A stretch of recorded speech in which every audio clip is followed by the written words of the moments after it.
অমলকান্তি আমার বন্ধু। স্কুলে আমরা একসঙ্গে পড়তাম। রোজ দেরি করে আসতো, পড়া পারত না। শব্দরূপ জিজ্ঞেস করলে এমন অবাক হয়ে জানলার দিকে তাকিয়ে থাকতো, দেখে ভারী কষ্ট হতো। আমরা কেউ মাস্টার হতে চেয়েছিলাম, কেউ ডাক্তার, কেউ উকিল। অমলকান্তি সেসব হতে চায়নি। সে রোদ্দুর হতে চেয়েছিল। ক্লান্ত বর্ষণ, কাক ডাকা বিকালের সেই লাজুক রোদ্দুর।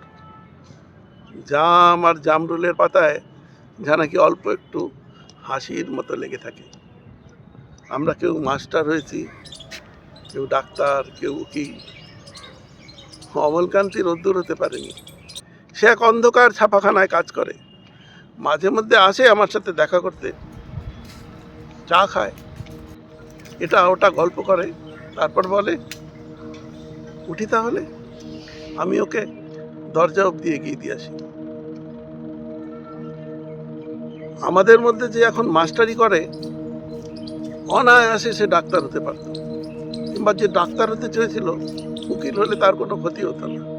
অথচ আমাদের সকলেরই ইচ্ছা পূরণ হলো, শুধু এক অমলকান্তি ছাড়া।